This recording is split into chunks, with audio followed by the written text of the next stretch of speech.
Hi all my dear friends, this is me Kaju ma'am. क्या हाल चाल है आप सभी की? उम्मीद करती हूँ आप बहुत बहुत बहुत ज़्यादा अच्छे होंगे। This is me again with another chapter जिसका नाम है human health and disease, which is again very much important from the exam point of view. फटाफट से हम पढ़कर चलते हैं। मोर ओवर में स्टार्ट करने से पहले आपको बता दूँ, ये पीडीएफ आपको एकदम फ्री में मिलने वाली है। कहाँ पर भाई?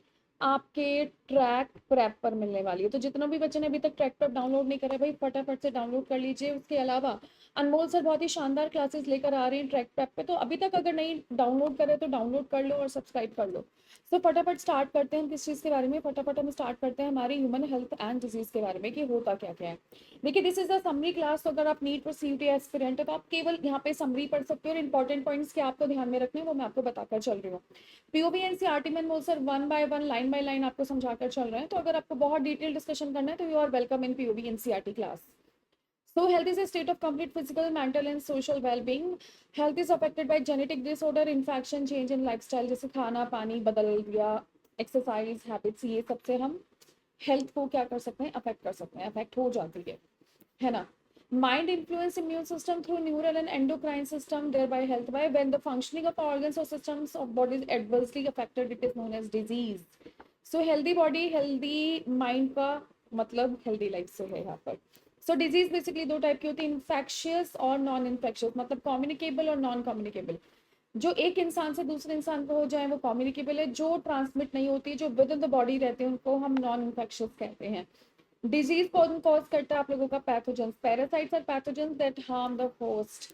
गुड ह्यूमर हाइपोथेसिस के हिसाब से आपके Hippocrates and Indian Ayurveda system ने it is state that health is a system of और state of a body mind where there is a balance of certain humours. Person with black bile belong to hot personality would have fever. William Harvey ने disapprove करा था इन hypothesis को। इन्होंने discovery करी थी blood circulation को, demonstrate करा था कि normal body temperature in person with black bile using thermometer. So ये कुछ कुछ अपने हिसाब से इन लोगों ने थ्योरीज दी थी। इतना ध्यान फरमाने की जरूरत नहीं है, ध्यान किस चीज पर देना है वो मैं आपको बता देती हूँ। सबसे पहले जितनी भी बैक्टीरियल डिजीज है, वायरल डिजीज है, फंगल डिजीज है, इन पर हमको खास फोकस बना के रखना है। यहाँ पर एग्जाम में क्वेश्चन पूछने के लिए आते हैं। सबसे पहले बात करेंगे टाइफाइड के बारे में, Salmonella typhi. Mode of transmission क्या है? डेंटिस्ट स्मॉल इंटेस्टाइन, पानी और खाने के बदौलत माइग्रेट कर जाएगी कुछ ऑर्गन्स में, ठीक है, ब्लड के द्वारा। सिम्टम्स क्या है? Sustained high fever 39 degree centigrade से 40 डिग्री सेंटीग्रेड, सर में दर्द, weakness, pain, constipation, loss of appetite, intestinal perforation और कुछ केसेस में डेथ भी हो जाती है। Bacterial disease, Widal test is confirmation for this disease. हम बात करें टाइफाइड के बारे में। अगेन मैरी मेलिन नाम की एक, जिसको हम टाइफाइड मैरी के नाम से भी जानते हैं, वो प्रोफेशनल कुक थी। She was the typhoid carrier who continue to spread typhoid for several years through the food she prepared, ठीक है। नेक्स्ट हम बात करेंगे न्यूमोनिया के बारे में। तो ये इन्फेक्ट करता है लंग एल्वेलाई को। The alveoli get filled with fuel related to respiratory problem. आपने कई दफा सुना होगा छोटे बच्चों को न्यूमोनिया बहुत जल्दी हो जाता है। This is a bacterial infection. किसके द्वारा हुआ? Streptococcus pneumoniae, haemophilus influenzae. Inhaling the droplets, aerosols released by an infected person, sharing glass and utensils with infected person. Pneumonia के बारे में हम लोगों ने पढ़ लिया। रेस्पिरेटरी प्रॉब्लम है, फीवर आ जाता है, chills, cold, headache. In several cases में आप लोगों के ये ब्लू नीले रंग के हाथ पैर हो जाते हैं, ठीक है। नेक्स्ट हम वायरल डिजीज में सबसे पहले कॉमन कोल्ड पढ़ने वाले हैं। ये 3 से 7 दिन तक रहता है, जुकाम। ये रेस्पिरेटरी पैसेज में यहाँ से लेकर यहाँ तक नुकसान पहुंचाता है, लंग्स तक नहीं पहुंचता है, ठीक है। किस वजह से हुआ? राइनो वायरस की वजह से हुआ। Again inhaling droplets resulting from cough और स्नीजिंग। बोलते हैं ना छींक खांसी, किसी को अगर कॉमन कोल्ड है तो उससे दूर रहो भाई। नेसल कंजक्शन, डिस्चार्ज, फीवर, ये सब इसके सिम्टम्स होते हैं। हम आए दिन अपन लोग तो इस चीज से जूझते रहते हैं, मैं तो सबसे बड़ा एग्जाम्पल हूँ। प्रोटोजोन डिजीज में हम मलेरिया पढ़ने वाले हैं, विच is very important. Cycle of Plasmodium से भी क्वेश्चन पूछने के लिए आते हैं। Plasmodium, P vivax, malariae, P falciparum. P falciparum cause most serious, जिसको हम मैलिग्नेंट मलेरिया के नाम से भी जानते हैं, by biting of a female anopheles mosquito. Symptoms क्या है? Haemozoin, toxin released by plasmodium causes chills and high fever. Might be possible seat में आप लोगों से पूछ ले कि भैया हाई चिल्स एंड फीवर किसकी वजह से हुआ था? हीमोजोइन की वजह से होता है, which is actually a toxin. देखिए, सबसे पहले अगर मैं आप लोगों को लाइफ साइकिल ऑफ मलेरिया पढ़ाऊं, which is very very very much important, तो देखिए आप यहाँ पर देखिए ये 2 होस्ट होते हैं, एक ह्यूमन होस्ट होता है, एक मस्कीटो होस्ट होता है। सबसे पहले हम ह्यूमन होस्ट के बारे में बात कर लेते हैं। जब मच्छर इंसान को काटता है तो स्पोरोसाइट जो कि पैरासाइट है इंजेक्ट हो जाती है। पैरासाइट लीवर तक पहुंचती है ब्लड के जरिए। एसेक्सुअल रिप्रोडक्शन होता है लीवर में, बस्ट करता है किस चीज को, हमारे बस्टिंग कर देता है सेल्स की और रिलीज कर देता है किसमें, ब्लड में। Again asexual reproduction in human के आरबीसी में, bursting RBC release hemozoin, cycle of fever and other symptoms. अब gametocyte sexual stage in RBC, ठीक है। अब इसी को अगर किसी नॉर्मल मच्छर ने काटा तो फीमेल मॉस्किटो सक ब्लड विद गैमेटोसाइट, फर्टिलाइजेशन और डेवलपमेंट होगा मच्छर के गट में। अब मैच्योर इन्फेक्टिव स्टेज हो जाएगी जिसको स्पोरोसाइट बोला जाता है। Escape from the intestine and migrate to the mosquito salivary gland. अब इस सलाइवरी ग्लैंड में क्या है आप लोगों का, ये सब इन्फेक्शन वाला हिसाब किताब है। अब ये मच्छर अगर किसी इंसान को काटेगा दोबारा तो ये सेम साइकिल रिपीट होगी। So this is cycle of plasmodium, अपन को ध्यान में रखना है। नेक्स्ट हम बात करेंगे अमीबोसिस के बारे में। अमीबिक डाइसेंट्री बोलते हैं, एस्ट अमीबिका हिस्टोलिटिका के थ्रू होती है। घर वाली मक्खियां, ठीक है, ट्रांसमिट करेंगी faeces to food and water, इसलिए बोला जाता है बाहर सड़क का खाना नहीं खाना चाहिए जिसमें मक्खियां भी नक रही हो। Abdominal pain, cramps, stool, excess mucus and blood clots देखने के लिए मिलते हैं। एस्कैरिसिस की बात करूं तो ये पैथोजन एस्कैरिस जिसको इंटेस्टाइनल पैरासाइट बोला जाता है। इंटरनल ब्लीडिंग कॉज करता है, मस्कुलर पेन करता है, fever, anaemia, soil water vegetable के थ्रू ही कंटामिनेट ट्रांसमिशन होता है इसका। हेलमिंथस डिसीज, फिलेरियस एलिफेंटिटिस बहुत ज्यादा इंपॉर्टेंट है भाई, bite of female culex mosquito, ये सबसे ज्यादा आपके लोअर लिम्ब को नुकसान पहुंचाता है। आप देख रहे हो बिल्कुल हाथी जैसे पैर हो गए, इसलिए इसको एलिफेंटिटिस के नाम से बोला गया है। वुकेनिया बैनक्रॉफ्टी और वुकेरिया मलाई, ये this is very important for CUET and NEET, ये स्लाइड तो एकदम कस के याद कर लेना। फंगल डिजीज में आपने देखा होगा दांत, खाज, खुजली, माइक्रोस्पोरम, ट्राइकोफाइटोन, इपिडर्मोफाइटोन। सो ये आप लोगों के आपने देखा होगा पैर में दाद वाद हो गया है, उसी के बारे में बात की जा रही है। इस टाइप का फंगल इन्फेक्शन भी हो जाते हैं। जरूरत से ज्यादा बोला जाता है ना, कपड़ों को बिल्कुल तरीके से सुखा कर यूज करना चाहिए। देखिए ये सारा फंगल डिजीज है। सोचो सोचो सोचो सोचो। Dry scaly lesions on skin, nails, scalp, intense itching वगैरह। पर्सनल हाइजीन रखना चाहिए, खूब सारा पानी पीना चाहिए, ये तो हम सबको पता है। पब्लिक हाइजीन रखना चाहिए कि कूड़ा कूड़ेदान में फेंको, प्रॉपर टैंक्स वगैरह की सफाई करते रहो, ये सब तो नहीं पूछने के लिए आता है, इसलिए इस पर इतना ध्यान देने की जरूरत भी नहीं है। अवॉइड स्टेगनेशन ऑफ वाटर, वहाँ पर मच्छर पैदा होते हैं जो हमें काट लेते हैं। Control and elimination of vectors जैसे मस्कीटो, मतलब साफ सफाई से रिलेटेड ही आप मस्कीटो नेट यूज करो भाई। अगर आपको एक चीज मैं बताऊं, जैसे आपकी गैम्ब्यूशिया मछली है और गपी मछली है, इंट्रोड्यूस लेवरीवोरस फिशेस लाइक गैम्ब्यूसिया इन पोन्स, ये क्या करते हैं, कंट्रोल और एलिमिनेट कर देते हैं किस चीज को, आप लोगों के मस्कीटोस को, ठीक है। स्प्रे पे स्प्रे करो।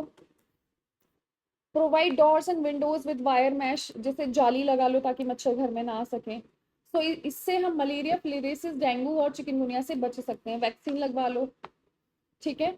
Vaccine and immunisation helps to control disease like small pox, polio, diphtheria, pneumonia and tetanus. Let me take yellow colour, ठीक है। Drugs like antibiotics also have to treat infection.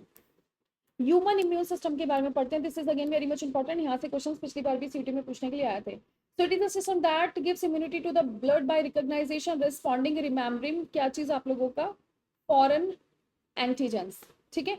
It plays roles in allergic reaction, autoimmune disease, organ transplantation. It includes lymphoid organs, tissue cells and antibodies. White blood cell basically role अदा करने वाला है यहाँ पर।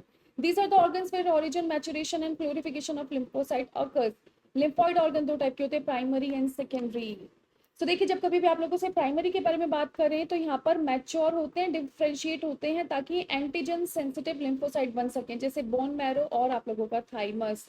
नाम याद रखना है, बोन मैरो और भैया थाइमस। बोन मैरो में क्या होता है, आप लोगों का बी और टी लिम्फोसाइट का फॉर्मेशन होता है, ठीक है। थाइमस एक बाइलोब्ड ऑर्गन होता है जो हार्ट के पास देखने के लिए मिलता है। ये बर्थ पे बहुत बड़ा होता है, धीरे धीरे धीरे इसका साइज छोटा होता जाता है। इसमें immature T lymphocyte from bone marrow is migrated to thymus and matured. तो यहाँ पर जो बी और टी सेल्स बन रहे थे, इसका जो टी सेल है ये कहाँ आ जाएगा बेटा, ये आ जाएगा आप लोगों के इसके पास मैच्योर होने के लिए, ठीक है, ये आ जाएगा इसके पास और मैच्योर हो जाएगा। सेकेंडरी लिम्फॉइड ऑर्गन की अगर मैं आप लोगों से बात करूँ तो यहाँ पर हमारे पास एग्जाम्पल है स्प्लीन और लिम्फ नोड्स, ठीक है। आपको यहाँ पर क्या करना है बेटा, एग्जाम्पल बराबर तरीके से याद करने हैं। तो यहाँ पर जो मैच्योर लिम्फोसाइट है माइग्रेट करेंगे, प्राइमरी लिम्फोइड ऑर्गन से इंटरेक्ट करेंगे, एंटीजन और प्लोरीफेट मतलब मल्टीप्लाई करेंगे और बन जाएंगे इफेक्टर सेल। यहाँ पर आप लोगों का मैच ऑफ द फॉलोइंग में माइट बी पॉसिबिलिटी, सिर्फ एग्जांपल पूछने के लिए आए तो आपको ध्यान में रखना है। जैसे आप लोगों का स्प्लीन है, लिम्फ नोड है, tonsils and Peyer's patches, these are the secondary lymphoid organ. You need to remember all the points right now. तो ये रहा भैया आप लोगों का, ठीक है। ये स्लाइड का अगर चाहो तो आप स्क्रीनशॉट ले लो, सीयूटी नीट दोनों बच्चों के लिए बहुत इंपॉर्टेंट है। चलिए बेटा बढ़ते हैं थोड़ा सा आगे की तरफ। अगर मैं स्क्रीन के बारे में बात करूं तो बीन शेप कंटेन क्या करेगा, लिम्फोसाइट एंड फैगोसाइट, रिमूव करेगा worn out red blood cells and micro organism from the food, reservoir of erythrocyte in foetus, very much important. Spleen form किस और नाम से जानते हैं, कमेंट बॉक्स में फटाफट से बता दीजिएगा। हम बात करेंगे लिम्फ नोड के बारे में, तो it is found in lymphatic system, it trap microorganism और other antigen, trapped antigens activate lymphocyte and cause immune response, ये हम ध्यान में रखेंगे।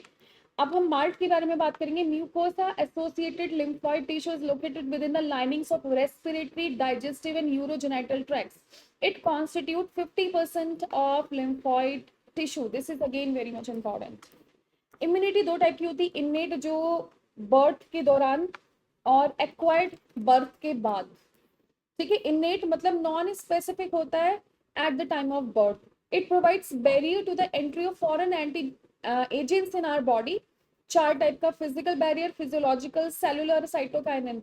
देखिए सीयूटी के प्रीवियस ईयर में भी ये आपको देखने के लिए मिला होगा, this is very much important, और नीट में भी आप लोगों ने अक्सर ये चीजें देखी होंगी क्योंकि ये क्वेश्चंस तो जनरली पूछ लिया जाता है।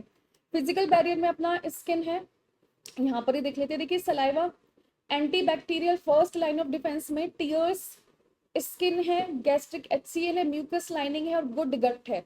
तो ये सारे के सारे फर्स्ट लाइन ऑफ डिफेंस में आते हैं, आपको ये रिमेंबर करना है। और ये पीडीएफ अगर आपको चाहिए तो ट्रैक प्रेप से आपको ये पीडीएफ डाउनलोड करने का पूरा पूरा मौका देंगे हम।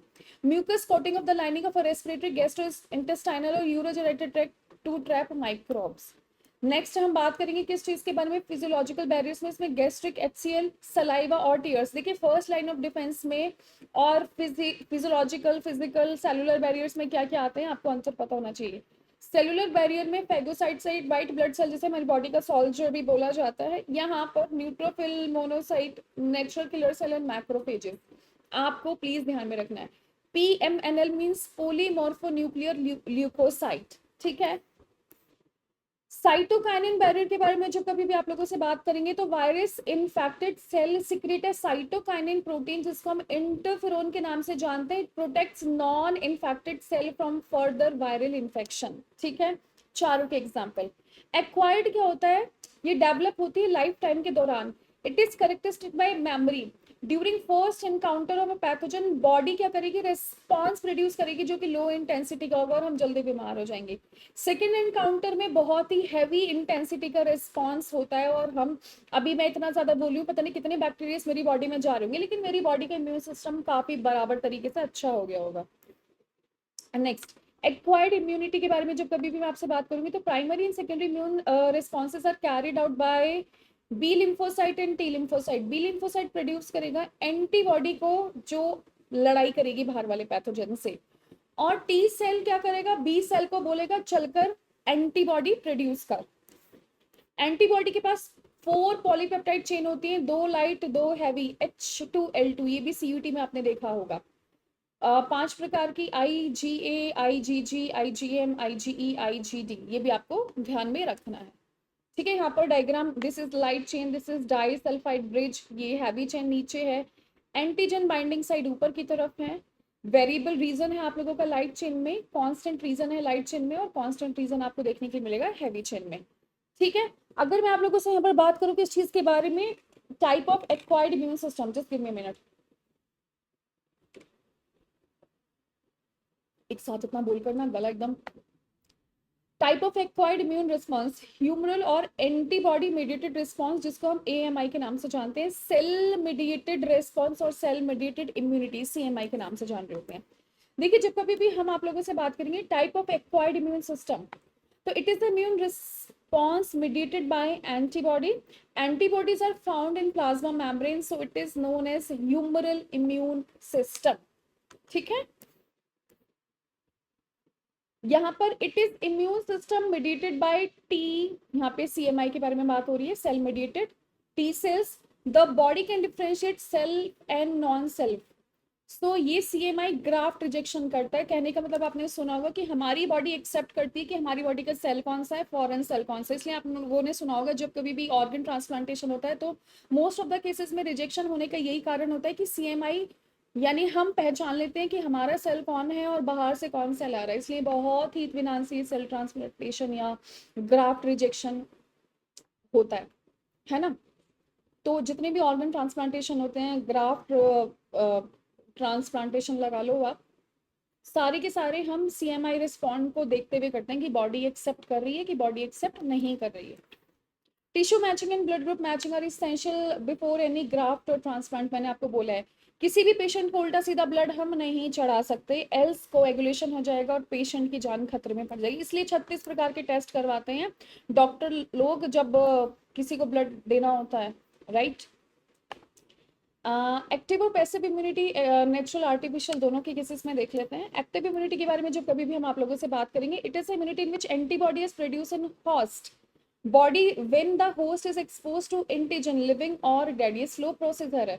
देखिए, नेचुरल इन्फेक्शन बाय माइक्रोब्स और it is develop by injecting microbes during immunisation. आपने सुना होगा ना, बच्चों को वैक्सीन लगती है, या हमें भी कोविड के दौरान वैक्सीन लगी थी। तो जितना भी वैक्सीनेशन का हिसाब किताब है वो क्यों डेवलप करा जाता है, ताकि हम ऐसे एंटीजन जिनसे हमारी बॉडी को खतरा है वो पहले इंट्रोड्यूस करवा के उसके खिलाफ एंटीबॉडी बनवाना स्टार्ट कर दे। Natural passive immunity, antibodies IgG from mother placenta से फीटस तक जाएगी। एंटीबॉडी आईजीए मदर का जो कोलेस्ट्रॉल मिल्क होता है उसमें ऑलरेडी प्रेजेंट होती है, ठीक है। ये पैसिव इम्यूनिटी का मतलब क्या होता है, रेडीमेड। जैसे एंटी टिटनस सीरम, जैसे चोट लग जाती है डॉक्टर बोलता है ना टिटनस का इंजेक्शन लगवा लो भाई, अब हम फ्री फंड में थोड़ी लगवा कर घूमेंगे जब तक हम चोट नहीं खाएंगे। सो पैसिव ऑलरेडी मेड होती है। Immunisation it is based in memory. मैंने आपको बताया कि पहले वो चीज इंट्रोड्यूस आपकी बॉडी में करवा दी जाएगी, यानी एंटीजेनिक प्रोटीन ऑफ पैथोजन और इनएक्टिवेटेड पैथोजन आपकी बॉडी में इंट्रोड्यूस करवाते हैं, जिसकी वजह से आपकी बॉडी में एंटीबॉडीज ऑलरेडी बनना स्टार्ट हो जाती हैं। तो नेक्स्ट टाइम जब कभी भी इन चीजों से हमारा सामना होगा तो हमारी बॉडी बढ़िया तरीके से मुकाबला कर सकेगी। The vaccine also generate memory B and T cell, they recognise the pathogen quickly. इसको हम एक्टिव इम्यूनाइजेशन या वैक्सीनेशन कहते हैं। पोलियो वैक्सीन, हेपेटाइटिस वी और डीपीटी। आप में से कितने स्टूडेंट ऐसे हैं जो डीपीटी के बारे में मुझे बता सकते हैं कमेंट बॉक्स में। Vaccine are produced during DNA recombinant technology. Example, hepatitis B vaccine produce from yeast. Passive में क्या होता है भैया, जैसे मैंने आपको बताया सांप ने काट लिया या टिटनेस का खतरा हो गया, एक्सीडेंट हो गया, तो प्री फॉर्म्ड होती हैं, रेडीमेड बोला जाता है इनको, जो क्विक इम्यून रिस्पॉन्स देती है हमारी बॉडी में। नेक्स्ट है एलर्जी। एलर्जी बेसिकली हमारी बॉडी का एक सिस्टम है ये दिखाने के लिए कि we are not comfortable with this thing. आपने सुना होगा कि किसी को हिस्टामिन और सेरोटिन के बारे में, किसी ने देखा है हिस्टामिन और सेरोटिन एग्जाम में पूछते हुए? मैंने तो देखा है भैया, जितने भी पुराने पीवाई क्यू उठा लो, हिस्टामिन एंड सेरोटिन पूछा ही जाता है। क्यों पूछा जाता है, वजह मैं आपको बताती हूँ। देखिए, एलर्जी के दौरान आप लोगों का आईजीई बहुत इफेक्टिव हो जाता है।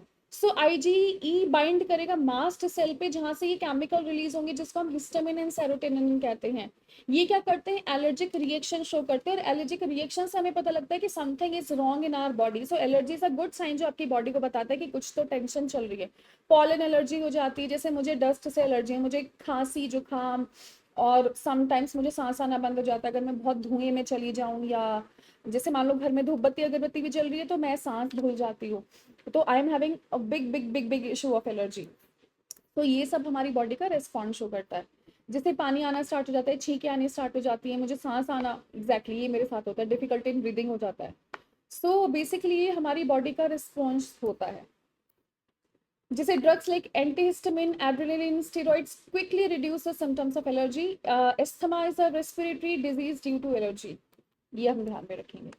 अब बात करेंगे ऑटो इम्यूनिटी के बारे में। In higher vertebrate memory based acquired immunity evolve based on the ability of differentiate foreign organism from cell to cell due to genetic and other unknown reasons. The body cell खुद को ही attack करना start कर देता है, जिसको हम autoimmune disease कहते हैं, जैसे rheumatoid arthritis.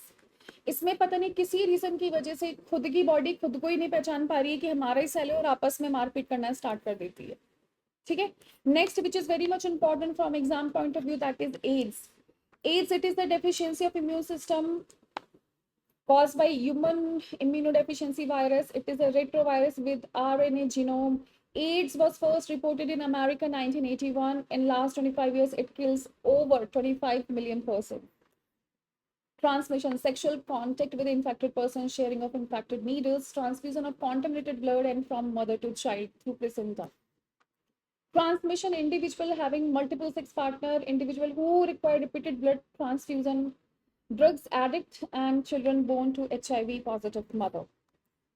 Transmission, it is a time lag from few months to 5 से 10 साल लग जाता है इसका सिम्टम आने में। अब कैसे कैसे होता है, देखिए ये रेट्रोवायरस है, this is again very much important. ये वायरल आरएनए कोर है, वायरस ने इन्फेक्ट करा नॉर्मल सेल को।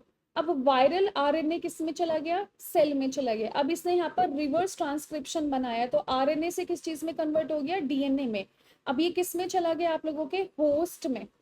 ठीक है, यहाँ से न्यू वायरल आरएनए बना और उसने मल्टीपल वायरस कॉपीज को क्या कर दिया भाई, प्रोड्यूस कर दिया। So this is all about the cycle, again very much important for CUT as well as NEET. चाहे आप मलेरिया की साइकिल लगा लो, चाहे एड्स की लगा लो, एग्जाम में तो पूछ ही लेता है। सो HIV बॉडी में एंटर करा, मैक्रोफेजेस रेप्लिकेशन हुआ, रिवर्स ट्रांसक्रिप्शन हुआ, वायरल डीएनए इनकॉर्पोरेट हो गया होस्ट डीएनए में, ढेर सारी वायरल पार्टिकल्स को इन्फेक्ट करने के बाद HIV एंटर कर गया टी सेल्स में। देखिए ये सबसे बड़ा क्वेश्चन है कि HIV एड्स का सबसे बड़ा सिम्टम क्या है, कि आपकी बॉडी के जो टी सेल्स हैं उनकी मात्रा बहुत ज्यादा गिर जाएगी, बहुत कम हो जाएगी। ठीक है, effect during experience, person suffers from fever, diarrhoea, weight loss, during differentiation of T cells, he may be infected with mycobacterium, virus, fungus. Body इतनी कमजोर हो जाती है फिर तो मल्टीपल इन्फेक्शन होना स्टार्ट हो जाता है। इलीजा टेस्ट और आप लोगों का PCR टेस्ट, दोनों एड्स का कंफर्मेशन टेस्ट होता है। Antiviral drug are partially effective, है ना। जनरली मैंने केसेस सुने कि बचता नहीं है एड्स का पेशेंट, तो प्रिवेंशन कैसे करना है, क्वेश्चन इतना इंपॉर्टेंट नहीं है। So cancer is important. So cancer is abnormal and uncontrolled multiplication of first cells result in formation of tumor, जिसको masses of cell के नाम से जानते हैं।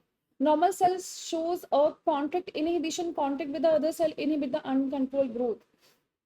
Benign और malignant, देखिए benign क्या होता है, confined to the same place, spread नहीं करता है, जैसे आप लोगों का टंग, जिनीविया, पैलेट, बक्कल म्यूकोसा, एक जगह पर जहां पर हो गया वहीं पर रहेगा, भागेगा नहीं इधर उधर। लेकिन मैलिग्नेंट में एक खास बात होती है, मास ऑफ प्लोरीप्लेटिंग सेल, न्यूप्लास्टी और tumour cell that grows rapidly invade and damage the surrounding normal sales.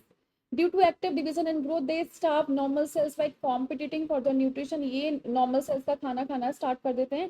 Cell sloughed from tumour reach other sites via blood, metastasis, मतलब ये जगह जगह दौड़ते हैं, भागते हैं, blood cancer types. Cause of cancer physical, chemical and biological, जैसे x ray, gamma rays and non ionising radiation like UV rays, है ना। स्किन कैंसर सुना होगा आपने। टोबैको मत खाना, अगर कोई खाता हो आसपास उसको भी मना कर देना। Vinyl chloride, caffeine, nicotine, mustard gas. Biological, oncogenic virus या ऑन्कोजेंस, जिनको हम कैंसर कॉजिंग सेल्स के नाम से भी जानते हैं। When c oncogenes in a normal cell is activated, तो ये आप लोगों का ऑन्कोजेनिक बन जाता है। Biopsy, imaging techniques, use of antibiotics, molecular biology techniques, ये सारी की सारी चीजें हमें कैंसर का डिटेक्शन बताती हैं। बायोप्सी, अब पतली सी स्लाइड जो कि काफी दर्दनाक होती है, वो सस्पेक्टेड टिश्यू निकाला जाता है और उसका स्टडी किया जाता है। ठीक है, in case of leukaemia, biopsy and histopathological studies, blood and bone marrow test for increase cell count देखा जाता है। ये फीमेल में बहुत ही कॉमन होता है। इमेजिंग टेक्निक्स, यहाँ पर हम एक्सरे का यूज करते हैं, 3D image of internal organs देखते हैं। MRI का यूज करते हैं, मैग्नेटिक फील्ड और non ionising radiation to detect pathological and physiological change in the living tissues. Antibodies against cancer specific agents देखते हैं, और to detect cancer related genes such individual should avoid carcinogenic, यानी tobacco और smoking से दूर रहना चाहिए। रेडियोथेरेपी में tumour cells are treatment irradiated lethally without damaging surrounding normal tissues. जहाँ पर खतरा होता है कैंसर का उधर ही रेडियोथेरेपी की जाती है। कीमोथेरेपी आपने देखा होगा कि हेयर लॉस हो जाता है। जितने भी कैंसर पेशेंट मैंने अपनी लाइफ में देखे उनका हेयर लॉस तो बराबर तरीके से होता है। Immunotherapy the patients are given biological response modifier alpha interferon which activate the immune system and helps in destroying the tumour. अगला है आप लोगों का surgery. Drugs, smoking, and alcohol abuse. Most commonly drugs, opioids, cannabinoids, and coca. Opioids में these binds to specific opioid receptor in central nervous system and gastrointestinal tract. Morphine, heroin, and brown sugar.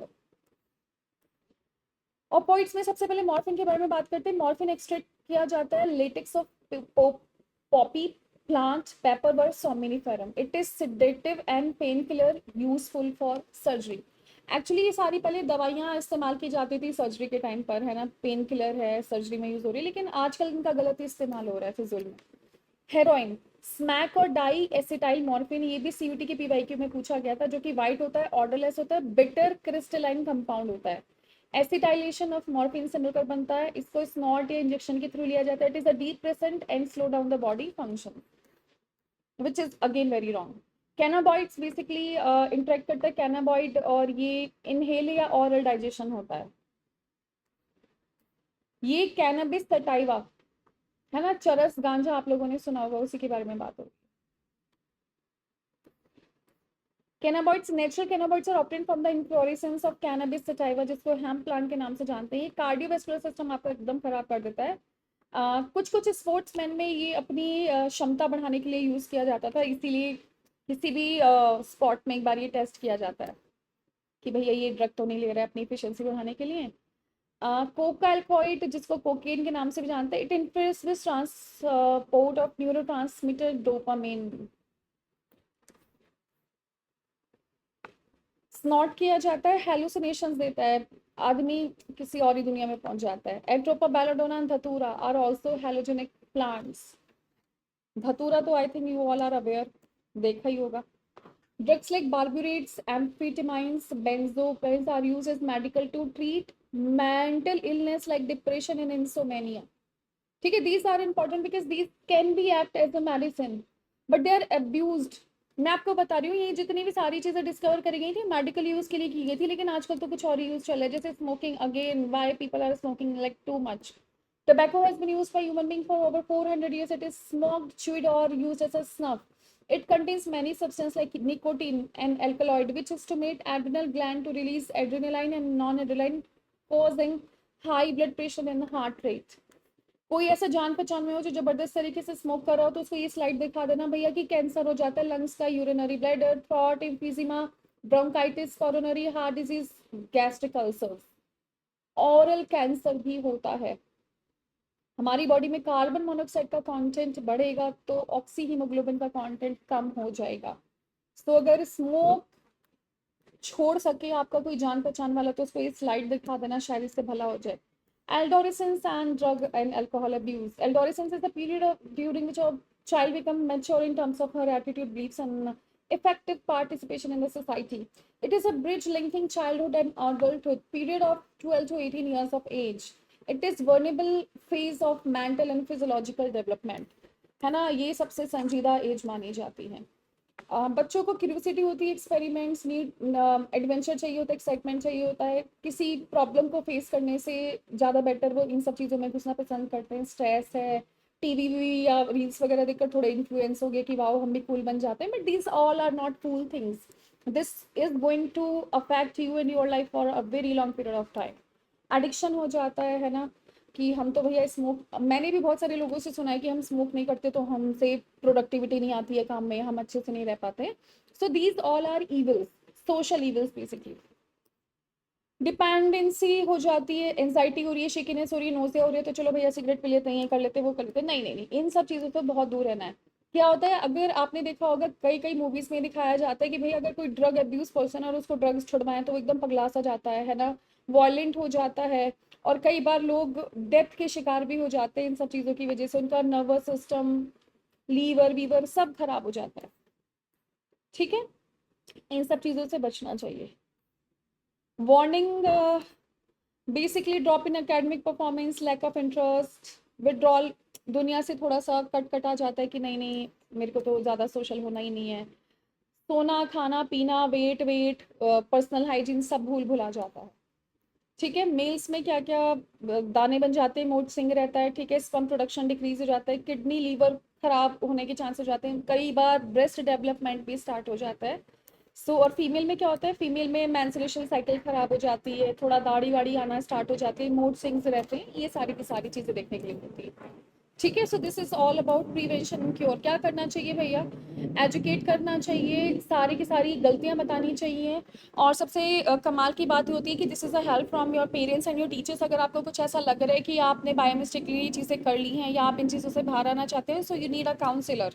ठीक है, psychologist के पास जाओ, de addiction and rehab programmes में participate करो। But मेरे तो सारे स्टूडेंट्स बहुत प्यारे हैं, ये सारी चीज़ें अच्छे से समझते हैं। और सबसे समझाने वाली चीज़ ये है कि भाई अभी तक अगर आपने ट्रैक प्रैप को डाउनलोड नहीं करा है तो मेरे प्यारे बच्चे ट्रैक प्रैप को डाउनलोड करके ये पीडीएफ फॉर फ्री आपको मिल जाएगी। So guys thank you so much, have a nice day, bye bye, take care, hope you like the chapter, thank you.